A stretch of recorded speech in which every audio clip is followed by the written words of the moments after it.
Hello, beautiful souls. Welcome back to this week's episode of How to Attain Enlightenment. My name is Erica Black Bear, and I will be your host. This week, we are diving into my relationship with my divine counterpart, and it gets real wild.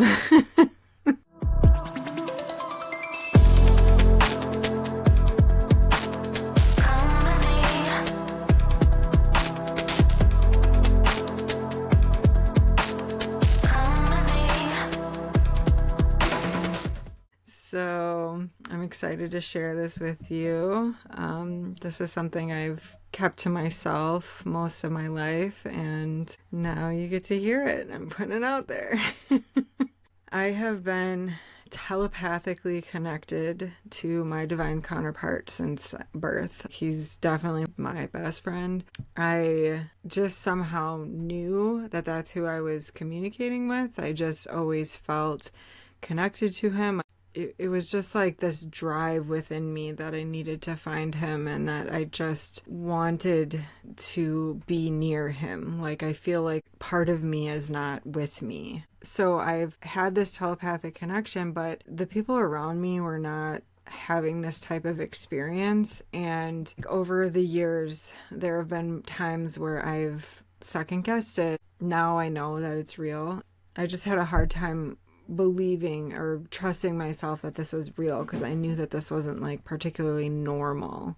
At some point when I was younger, I started asking him questions. Like, I was trying to get more information about what he looked like and, just where he was in the world. And he was always pretty vague about that. I know now that is because he's a lot older than me and he was already enlightened by the time I was born.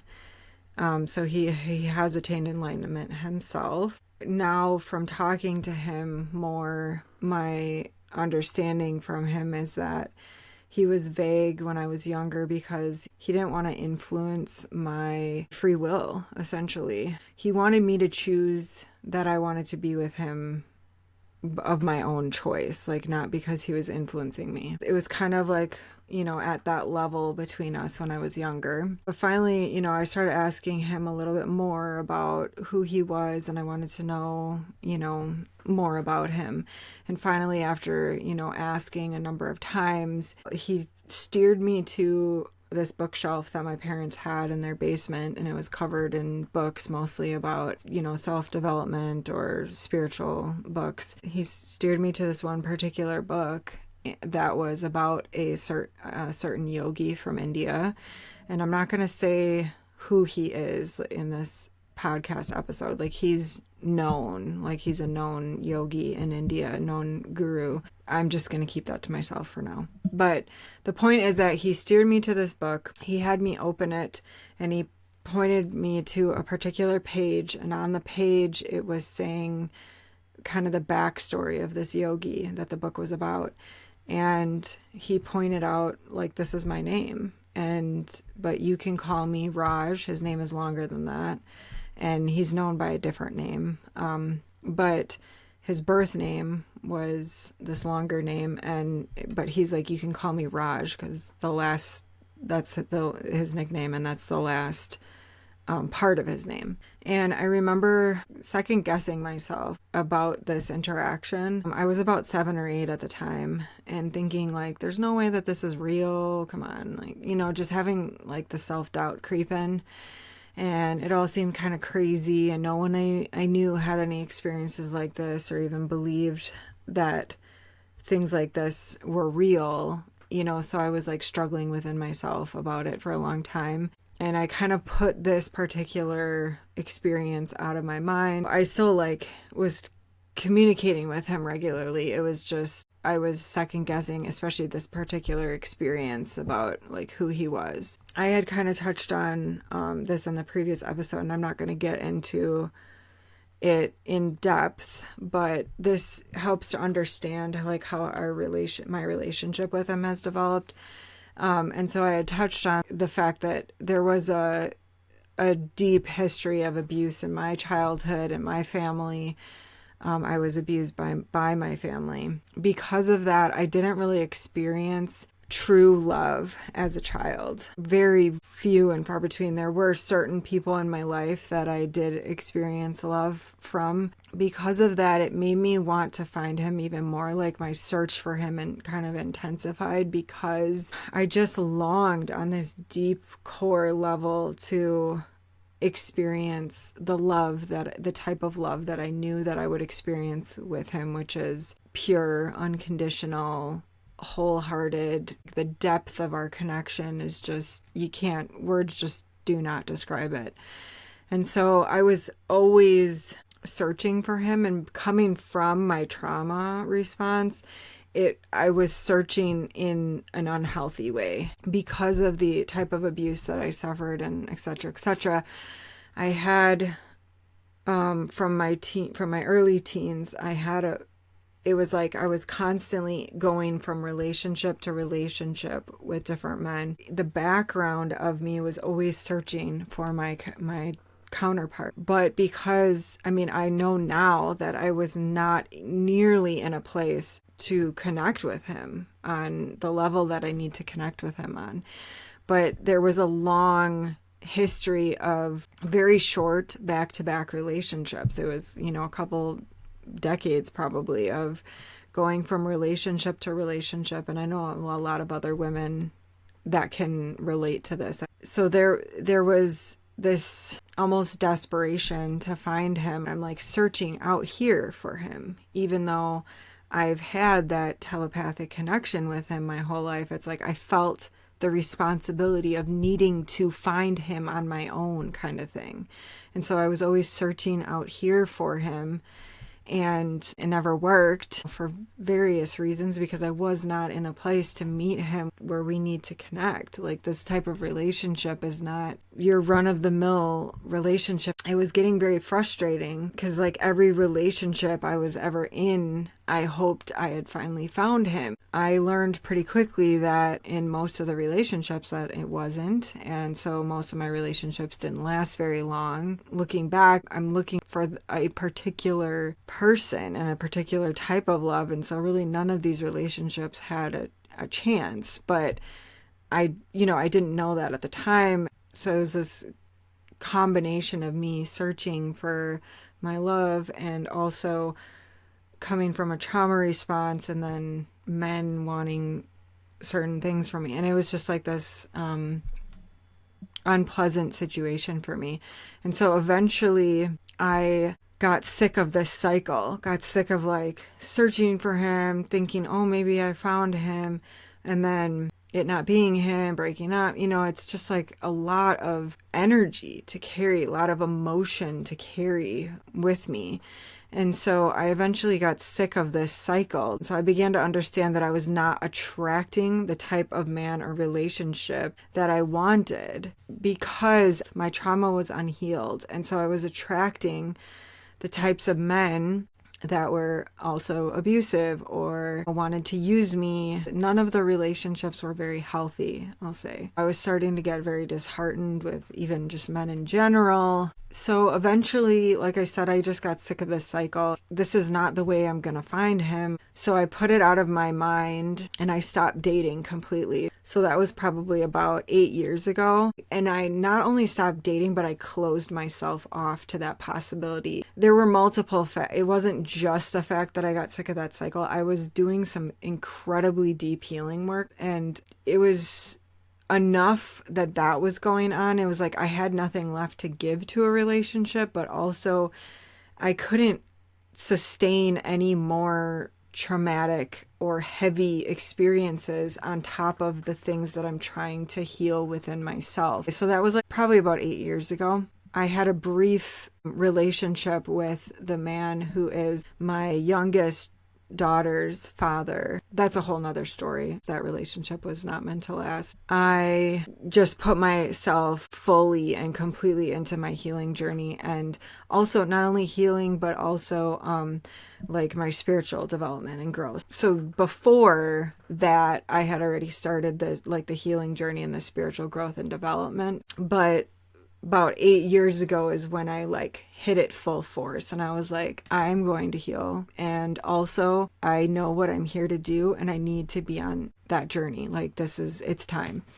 And so I threw myself fully into that. I read a book by a different yogi. I reread a book that I had already read. I'm not going to tell you what book because I don't want to share who my person is yet. I reread this book and it started triggering this understanding of who my person was. I did the same thing that I did as a child. I second guessed myself and I started having the who am I to think that I could be with somebody of this caliber. Like, I had self-worth issues. I was strengthening my intuition leading up to this. So I knew that like my intuition was like on point. And so it was more difficult for me to dismiss this as not real, you know?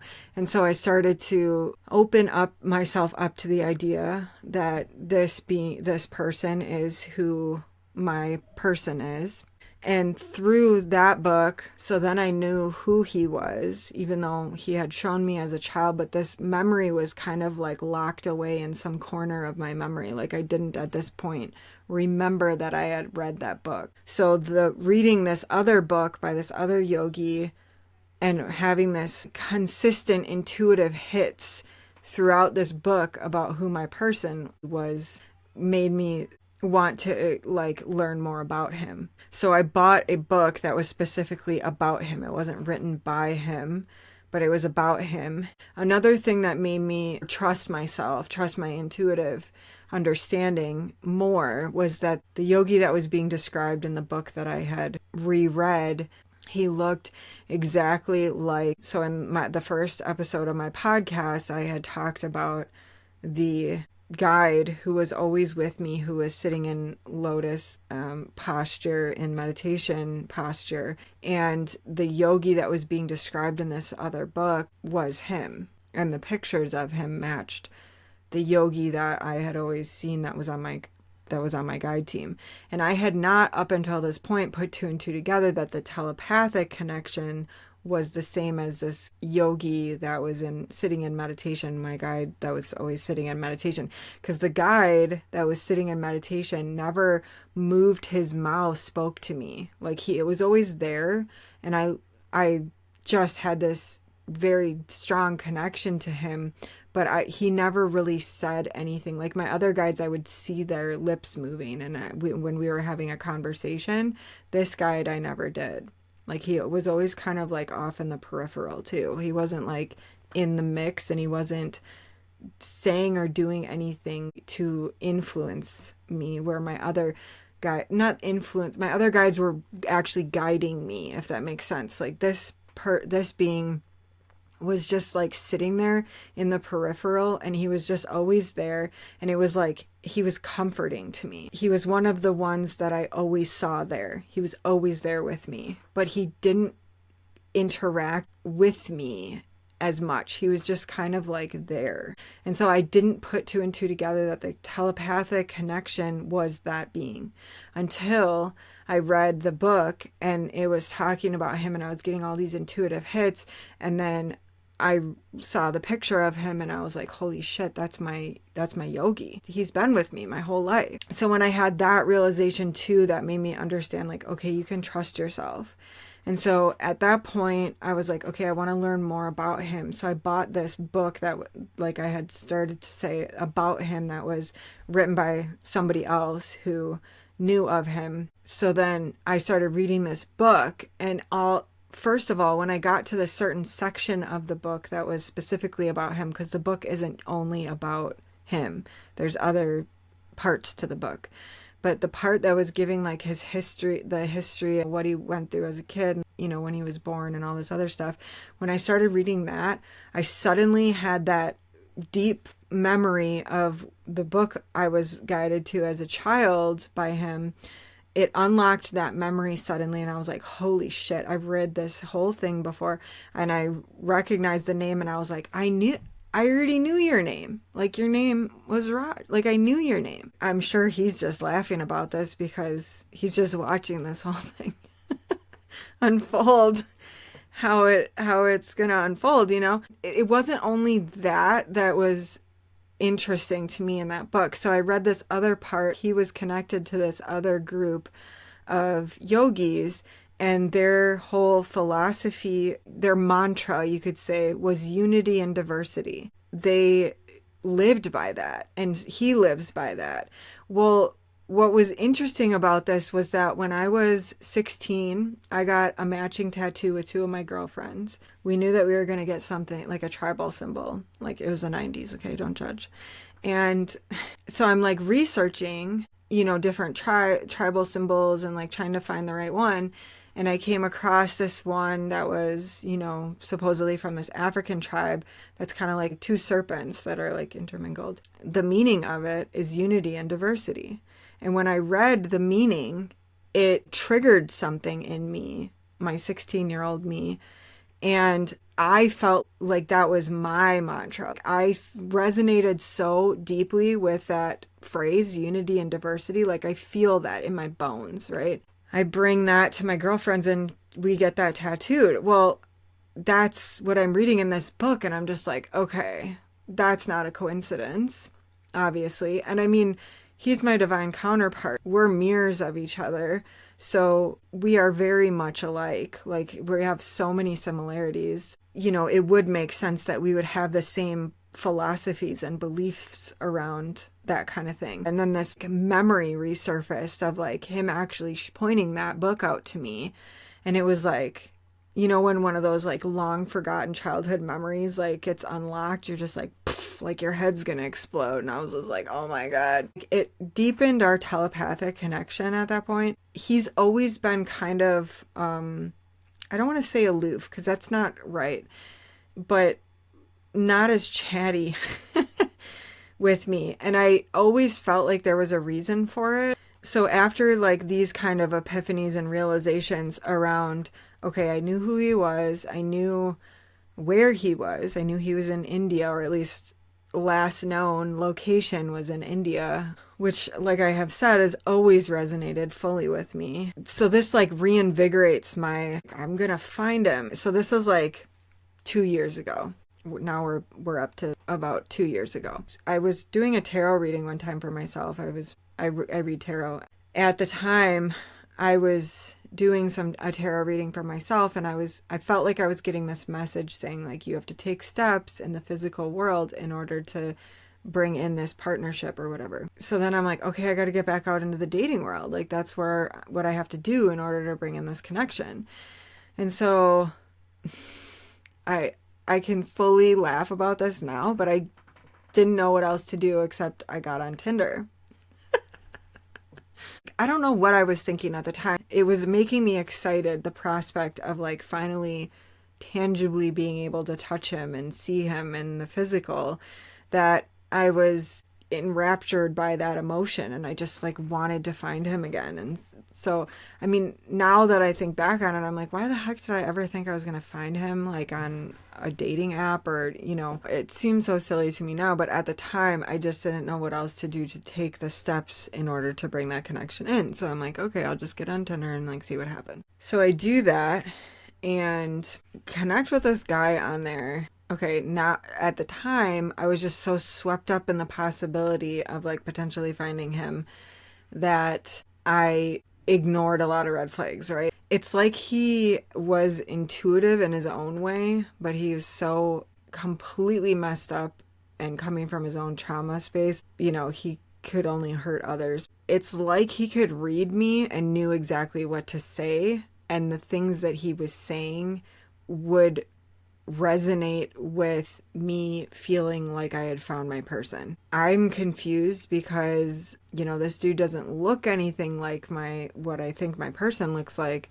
And so it's like making me second guess myself, and this whole like whirlwind of a 3-month relationship with this dude. I use that term loosely in this, and I'm bringing this up for a reason, so just bear with me. I'm getting swept up in this thing, and it's like he knew what to say to keep me reeled in, and it was just this terrible, terrible relationship. I ignored multiple red flags because of the things that he was saying that made me think that I had found my person. And what I found out was that, no, this dude is just a severe narcissist, probably some type of a sociopath. Like, he's so far removed.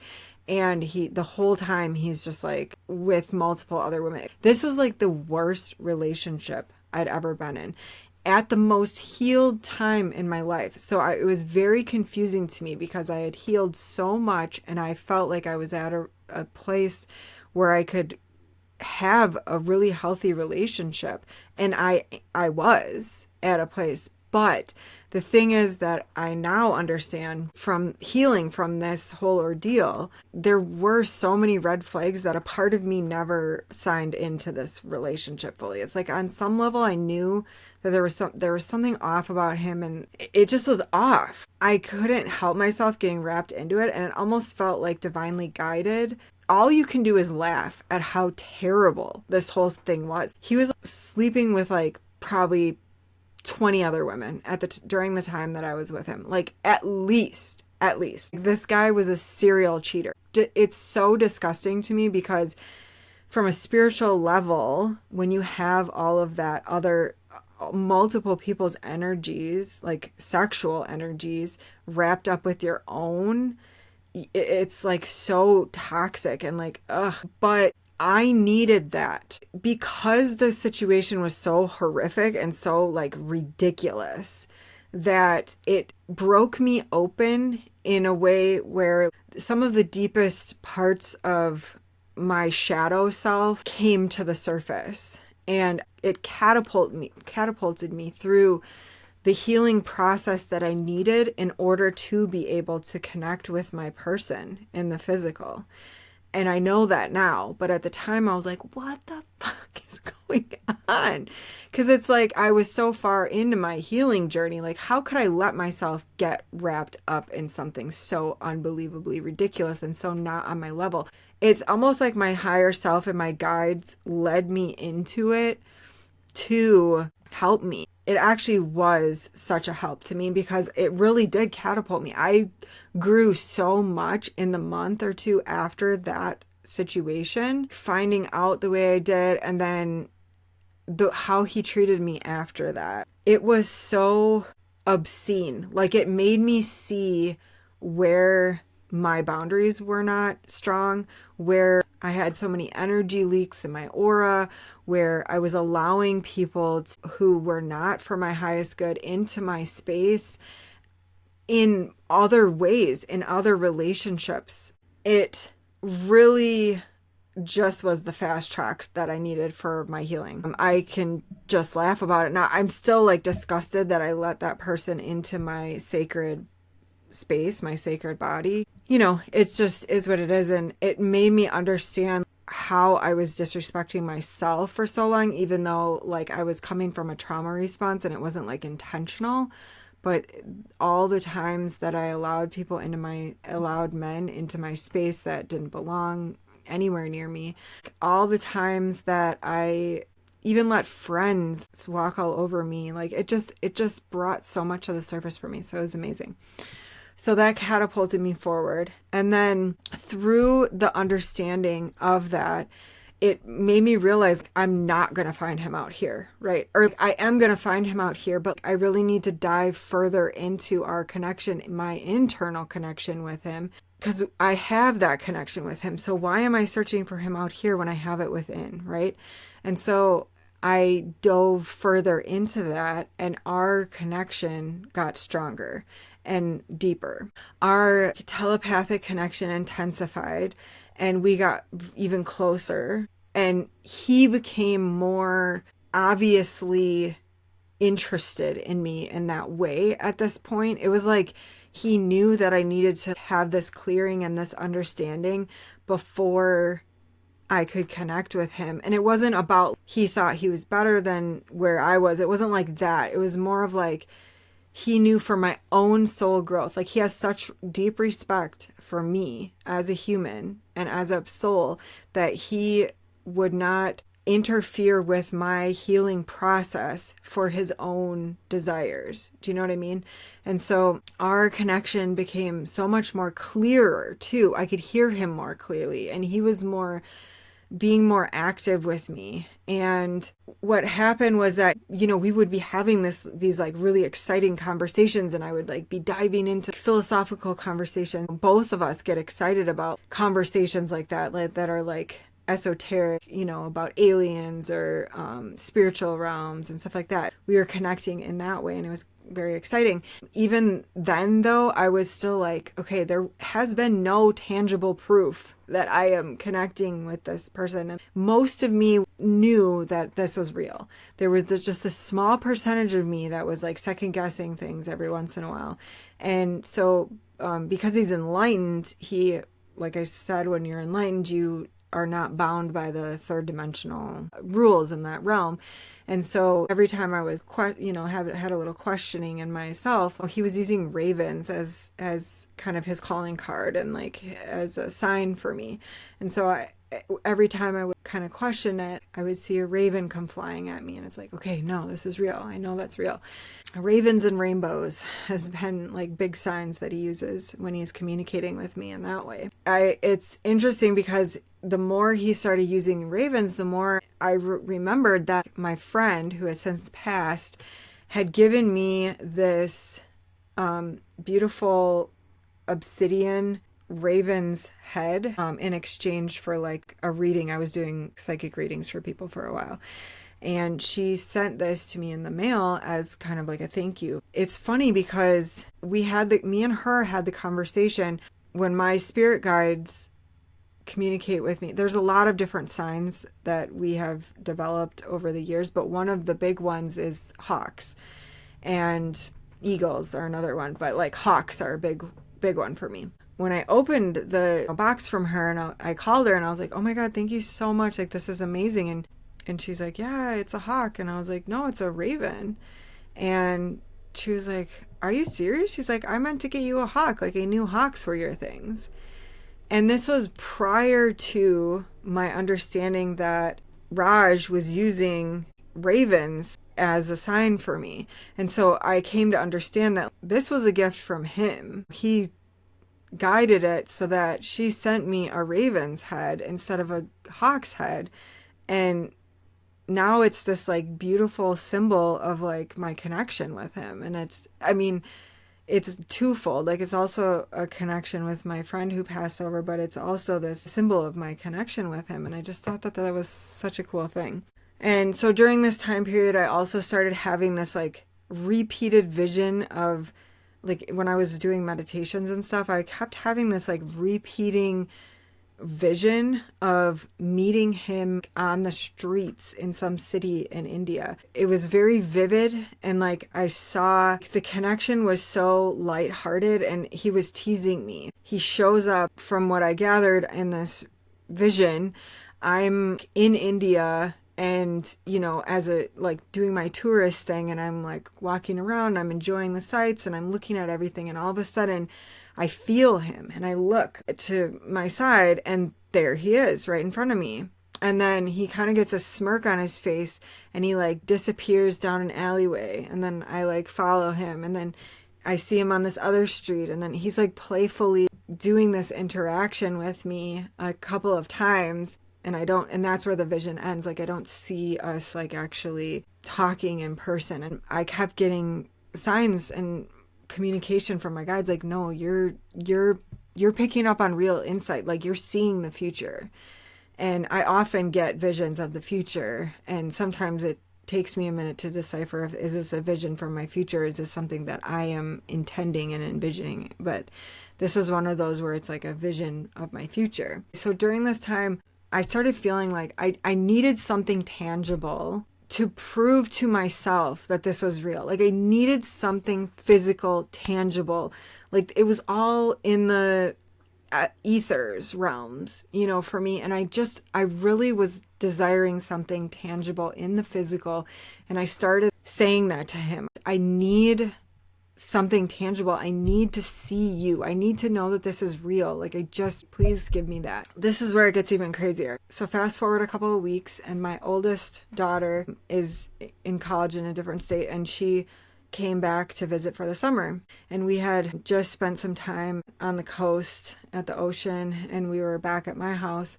and I actually wasn't feeling well. Like I just like had overdone it. I was doing too much, and I had just come off of a cleanse also, like a fasting type of a cleanse, and I just was not feeling good. And so I was actually sleeping in my bed. So my oldest daughter was in the other room, and all of a sudden I got woken up from a deep sleep, and I opened my eyes, and Raj is in person in my living room, and he is seated.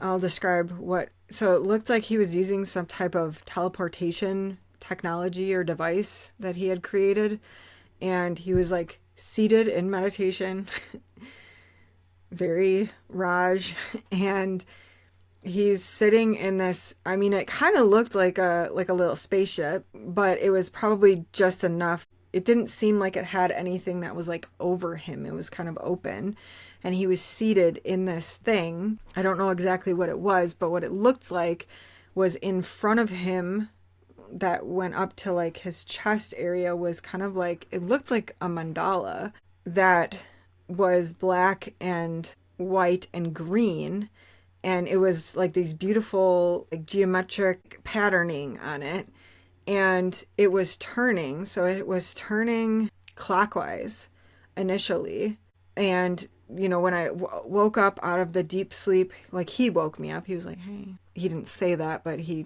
energetically poked me awake, and when I woke up and I saw him, and I was just enough to like register what was happening, because I mean, I'm like half asleep still, and I'm like, okay, he's in the physical, he's right there, he's my yogi that always sat in meditation, like he looks exactly like him, he's a very good looking man, and he's in this thing that's just like floating in the air, and I'm like, oh my God. And as soon as I was about to say, hey, my daughter, my older daughter from the other room comes walking, and she's like, Mom. And then she comes walking in the other room. And as fast as that happened, he turned the mandala looking thing the opposite way. So it was going counterclockwise, and he just disappears, poof, back into thin air. I was sitting there processing. I was so grateful, because I mean, he had answered my kind of prayer about it. And it like solidified everything in me. And I was like, okay, this is real. He's there. I mean, he's literally hearing me, and everything that I know about him just was validated, because he looked exactly like all of it. I mean, it was like the perfect thing that I needed to validate my whole, I mean, I am not lying to you when I say that he just poof out of thin air. Like, it was just a damn miracle, and I mean, amazing. Whew, yes. I'm still blown away by it. And then he just poofed out of thin, and I'm like, where did you go? I didn't even get to talk to you, you know? And like, he's like, hello, I'm like with you all the time. But to me, I like, you know, wanted to have an in-person conversation. And I just have to be patient, and patience is not my strong suit. And this whole manifestation process, and the whole large, huge scale manifestation that I'm trying to bring in right now, he's part of it. He's a big part of it. You know, I just have to trust, and I just have to understand that I just have to trust that I won't always get all the answers. After that, the connection between us was even stronger, because I wasn't second guessing myself anymore at all. And it was just like, okay, like that literally calmed all my fears. Like, I was like, okay, this is real.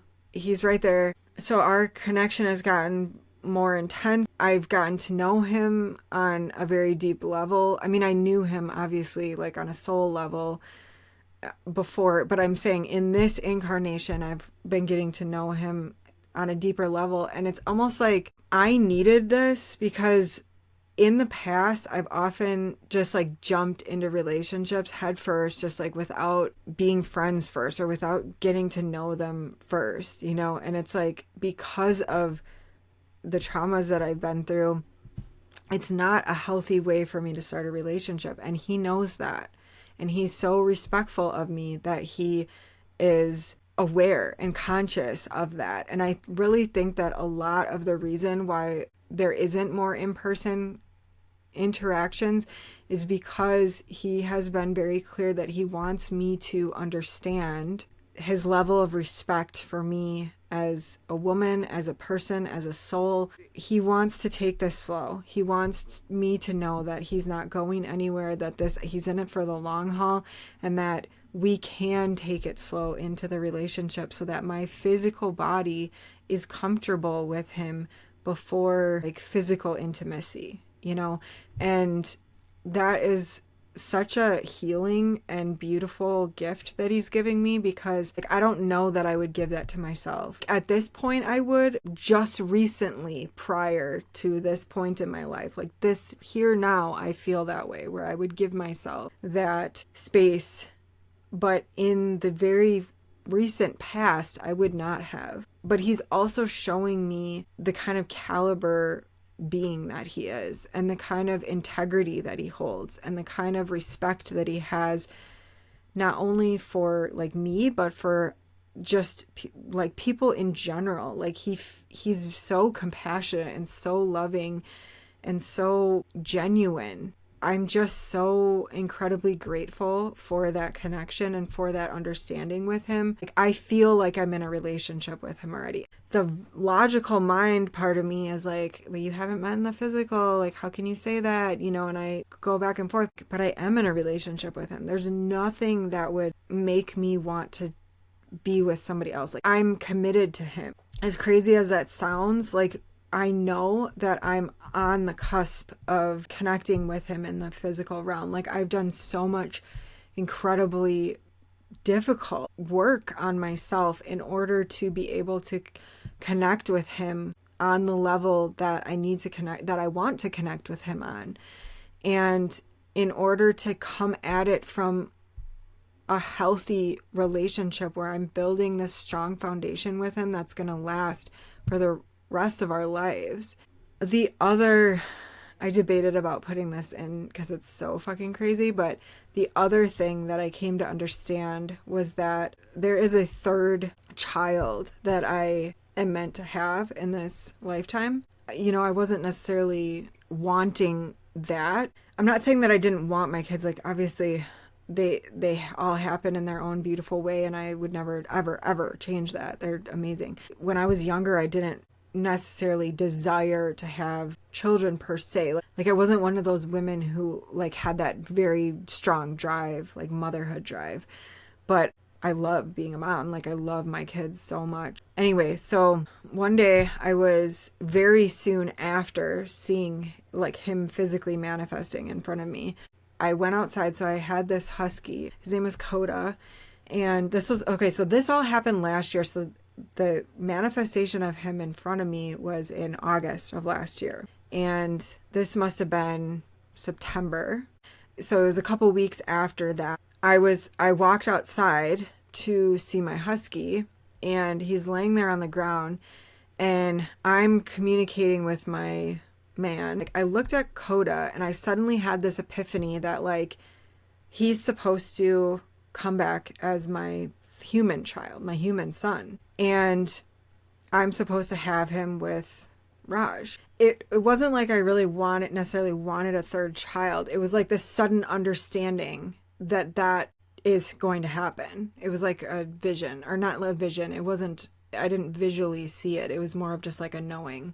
As soon as I had that understanding, Coda, who is like my soulmate of a dog, like I just loved this dog so much. Like me and him were so connected, and I knew he was telepathically connected to me. He's in my soul family. Like I knew this soul. I just knew him.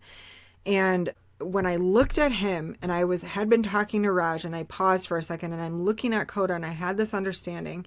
As soon as I did that, Coda looked me dead in my eye, and he would do this frequently. It's like he knew what I was thinking, and he just gave me this little nod of his head, like, "Yep, yes, that's right." And I'm just like processing this, and then I'm like, "Are you on board with this, Raj?" And he's like, "Yep." He's like, "Nothing would make me happier." I was kind of like wrapping my head around this because I turned 40 this year. And when I had my youngest daughter, who was 5.5, so I was, 35 when I had her, they were calling it a geriatric pregnancy. And I'm like, I'm not old, motherfuckers. Anyway, So I'm just like wrapping my head around the fact that like, okay, I'm getting my 40-year-old self or 41 or however old I am when I'm going to have another child. Like this is going to be it's going to be a thing, you know? The craziest part about all of this is that it must have been 2 or 3 weeks after that, Coda gets run over in our driveway and dies. I mean, at the time, it was heartbreaking. This is my soulmate. Like, I love that dog. And I did feel like he was my son. But not only son, like, I felt like he was my guide and we were just like my soulmate. You know, I just like, not soulmate in a, obviously like a romantic way, but like soulmate, like friend soulmate. And just like, yeah, it's just like hard to describe our connection. Like I just got him and he just got me, and like we just always and so it was just devastating, completely devastating that he gets suddenly run over. Like but also like it wasn't necessarily out of the realm of him like passing, because the prior year he had cancer, he had surgery. They saved his leg. They didn't have to amputate, but like it was a possibility, and he had survived cancer. But his body was, I could just tell he was in more and more pain, like his hips, he was huge. He was a big, tall dog. Like he was like 80 pounds, but like the height of him, he was the size of a wolf. He really was. And he looked like a wolf. Like people were intimidated. He had these bright blue eyes. Beautiful, beautiful dog. Anyway, and he gets run over in my driveway. And the thing is that Coda wasn't a dumb dog. Like he was very intelligent, highly intelligent, as huskies are. You know how there's those types of animals, like sometimes where you just know that they know, like they get it, like he was one of those. And the fact that the truck that ran him over was actually somebody that I knew, and the truck was parked near where he liked to hang out in a certain spot, and it was parked over there, and he laid in front of this truck, like in front of the tire.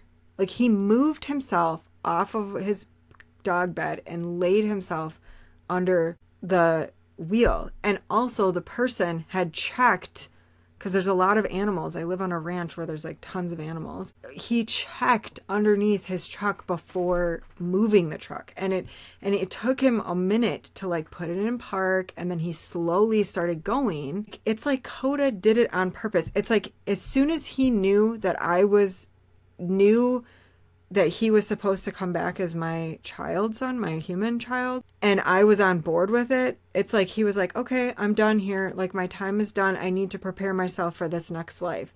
And it's like he took himself out.